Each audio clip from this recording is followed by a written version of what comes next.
1974, a salesman called Alan Gate, who sold woodworking tools from a van, called on me and left a Makita router for me to play around with for a few days.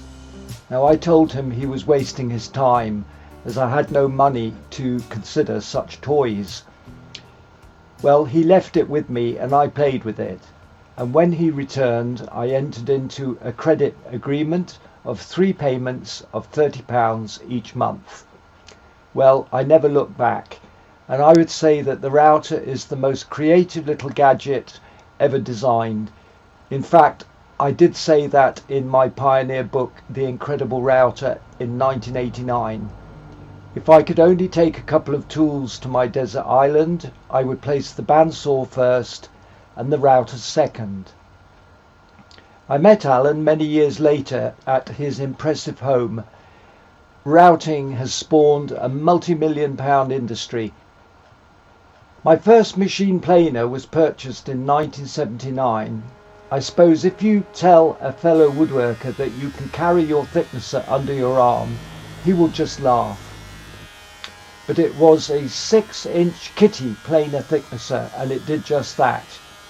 But it also happened to plane wood very accurately, and as with my other tools, it was an aid to design as I worked within its limitations, and in this case, edge jointing narrow boards while optimizing the visual effects, and with the added advantage of reduced timber movement. How I came to make the transition from years of arduous hand planing to the ecstasy of machine planing is relevant to my story. In 1974, a friend called David Tucker walked into my converted cattle shed workshop and offered to lend me £4,000 to buy a house.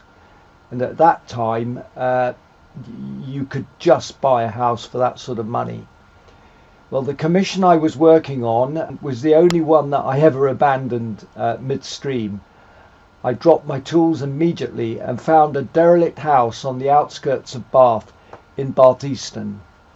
I had just 6 months to renovate Glen Cottage, as David acted as guarantor to a bank loan, and in that time I had to persuade a building society to offer a mortgage on it.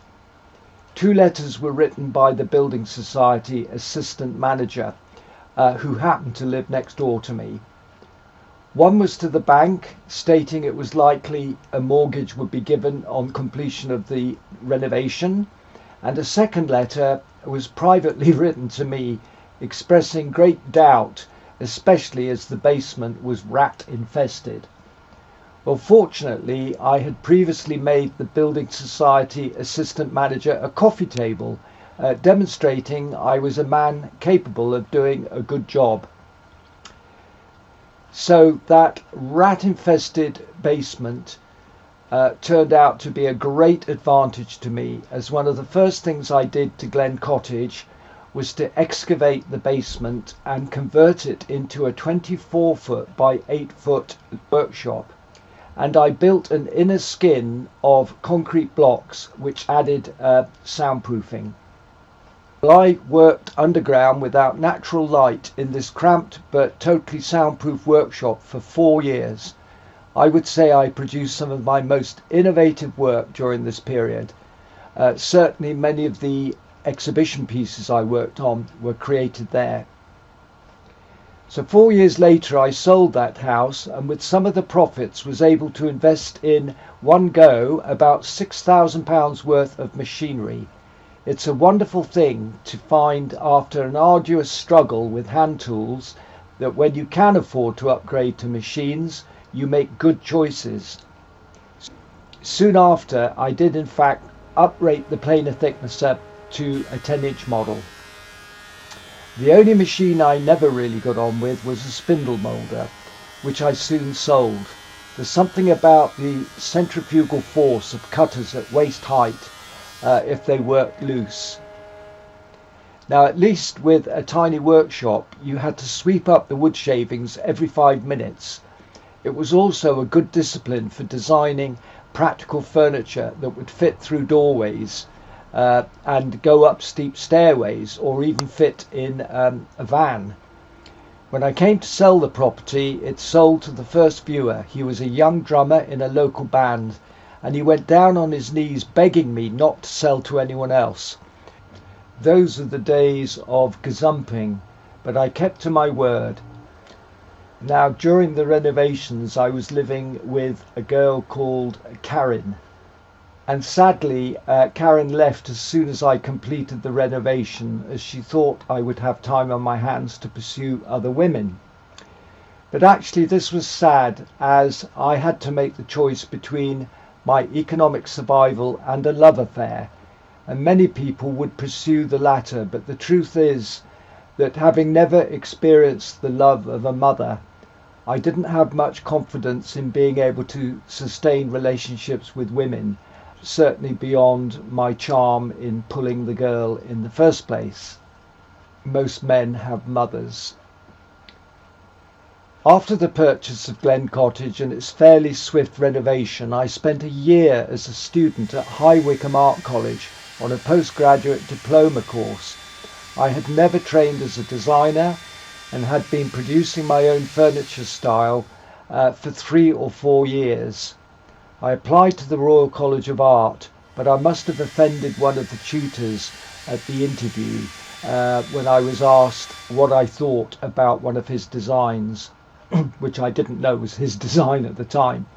However, my style of approach wasn't exactly approved of at High Wycombe, and I spent most of 1976 retreating to my Bath workshop, not least because I could not access the college workshops without white-coated tutors checking my designs, and I had to share the workshops with countless day release students. It was very frustrating. So I was turning up just once a week to get a tutor's signature for the attendance so that I qualified for the £40 per week government grant that I was receiving. On one such occasion, I was in a pub near High Wycombe one evening, and I saw a young woman who I immediately chatted up while her boyfriend was in the toilet.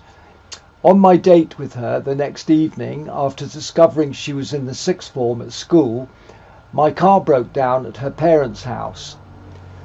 Well, I stayed the night in the box room and I met her mother at breakfast. And the mother happened to be an interior designer who knew Dick Taverne, the independent Labour MP.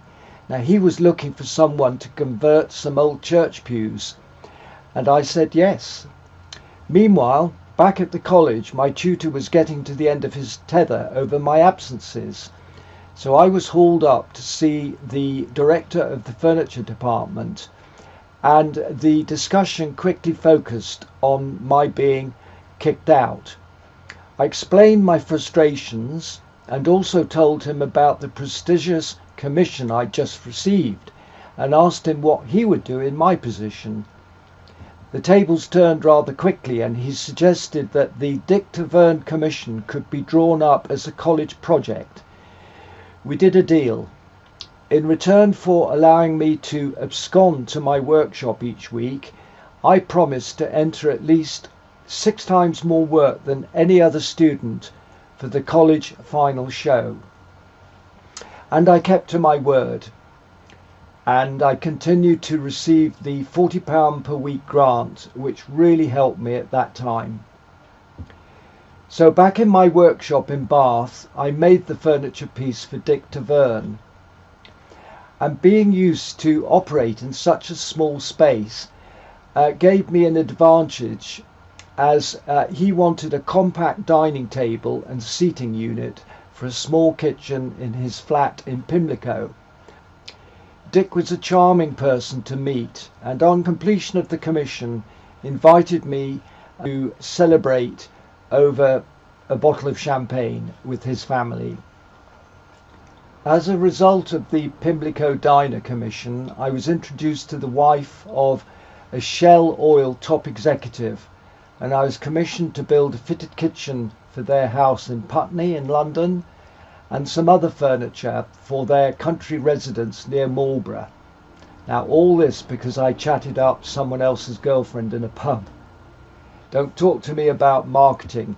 If I had taken out advertising in the Yellow Pages, I would have gone bankrupt within a few months. It's always a mystery to me how commissions come. Well, if you like this series of episodes so far on my early career as a woodworker and furniture maker, please do leave some comments. I welcome your feedback and will answer any questions you put to me about setting up a workshop, making a living from the craft, anything really. And don't forget to watch the next episode to see what is in store.